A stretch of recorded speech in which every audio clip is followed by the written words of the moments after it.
दर्शकों, आज तक आपने देखा होगा कि किसान का खेत जंगली प्राणी नुकसान करता है या फिर कोई बीमारी खेत को लग जाती है, लेकिन दरअसल दर्शकों यहाँ पे दोनों प्रकार की बातें दिखाई दे रही है।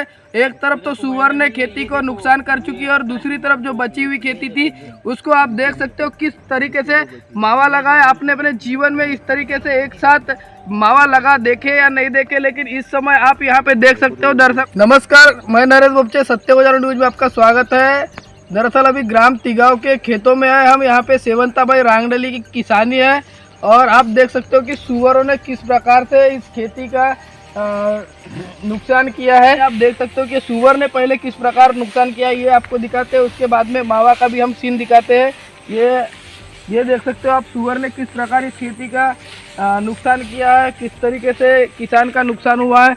अभी ये जो किसान है 3 एकड़ खेती का नुकसान होने के बाद में, इतनी लागत लगाने के बाद में ये क्या करेगा किसान, क्योंकि किसान को जो इस समय का इंतजार रहता है धान कटने का, क्योंकि धान कटने के बाद में वो बिकता है और उसको पैसा आता है।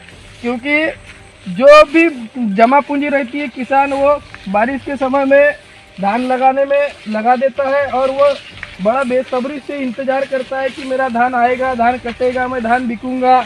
दिवाली का त्यौहार रहता है, क्योंकि दिवाली के त्यौहार में पैसे आएंगे। आपको दरअसल दर्शकों ये दिखाते हैं हम कि यहाँ पे मावा किस प्रकार लगा है।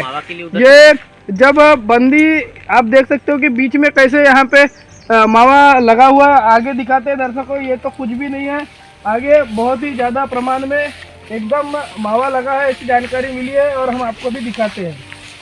जंगली सुअरों ने अलग नुकसान किए है और मेरा 2 एकड़ का दूसरा प्लाट है, तो वहाँ ये जो माऊ है, माऊ ने पूरा 2 एकड़ में पूरा सुपड़ा साफ कर दिए। मैं आपको दिखाना चाहता हूँ। तो दर्शकों, जैसे कि यहाँ की किसान ने बताया कि खेत में मावा लगा है, तो आप देख सकते हो 2 एकड़ खेती में किस प्रकार से मावा लगा है कि पूरी जो बंदी है वो पूरी मावा लगी हुई दिख रही है और कोई किसी भी तरीके से यहाँ पे फसल हरी नहीं दिख रही है। उनाले के समय में जैसे सूखा हुआ घास दिखता है उस प्रकार से ये खेती दिख रही है। तो आपको दिखाना चाहेंगे हम कि किस प्रकार से ये मावा लगा हुआ है और कितना भारी नुकसान इस किसान को झेलना पड़ा है। तो आइए हम यहाँ के किसान से जानना चाहेंगे कि कब से ये मावा लगा है और क्या इन्होंने ध्यान दिए नहीं दिए, कितने की दवाई लगाए। क्या कहोगे, इतना मावा लगते तक कि आपने क्या किए, कैसे क्या हुआ? कम से कम 5 बार दवा फवारा हूँ मैंने मावा की, लेकिन उससे कंट्रोल ही नहीं हुआ। और कम से कम 12 से 14-15 हज़ार की दवा ही मारा हूँ। और ऊपर से किसानी लगाने के लिए मैं क्रॉप लोन उठा के किसानी लगाया हूँ। अब वो क्रॉप लोन कहाँ से भरूँ, और ये किसानी के भरोसे मेरी पेट गुजारा होता है, परिवार पालता हूँ। अब ये अड़चन आ गई मेरे को, परिवार पालूँ कि क्या करूँ, क्या क्रॉप लोन भरूँ, कहाँ से क्या करूँ।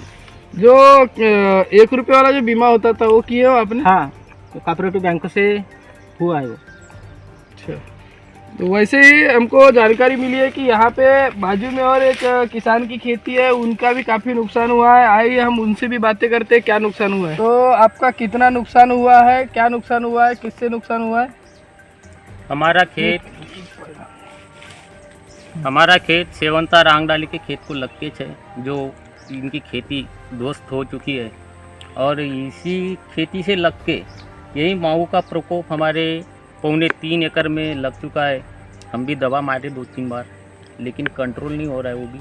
और ये नेचुरली कोप है ऐसा मेरे को लगता है, क्योंकि दवा भी काम नहीं कर रही है और जो दवा स्प्रे किए हमने उसका कुछ असर भी नहीं हुआ। तो कितने हजार रुपए के धान का आपका नुकसान हुआ होगा कम से कम? उसमें कम से कम हमारा 1-1.25 लाख का नुकसान होगा। कम से एकरी 40-45 कट्टे चूरता हूँ। तो दर्शकों, आप देख सकते हो किस प्रकार से यहाँ पे नुकसान हुआ है। और शासन प्रशासन इसका पंचनामा करेगी नहीं करेगी, ये भी एक सवाल है। और इतना नुकसान होने के बाद में किसान क्या खाएगा, क्या करेगा, ये भी एक बड़ा सवाल निर्माण होता है। तो शासन प्रशासन से हमारी ऐसी मांग है कि जल्द से जल्द यहाँ पे जो सुअरों ने नुकसान किया उसका वन विभाग ने पंचनामा कर संबंधित किसान को नुकसान भरपाई देना चाहिए। और उसी प्रकार जिस खेत में मावा लग चुका है और 2 एकड़ का पूरा नुकसान हुआ है, वहाँ पे भी संबंधित विभाग ने इसका पंचनामा कर किसान को नुकसान भरपाई देना चाहिए, ऐसी किसान की मांग है। तो दर्शकों, आपने देखा कि किस तरीके से किसानों ने कहा कि किस तरीके से उन्होंने दवा की फवारनी करने के बावजूद भी यहाँ पे धान को मावा रोग लग चुका है और सुअरों ने किस तरीके से खेती का नुकसान किया आपने देखा है। तो ऐसे ही खबरों के लिए सत्य को जानो न्यूज को देखते रहिए। मिलेंगे अगली खबर में, तब तक के नमस्कार।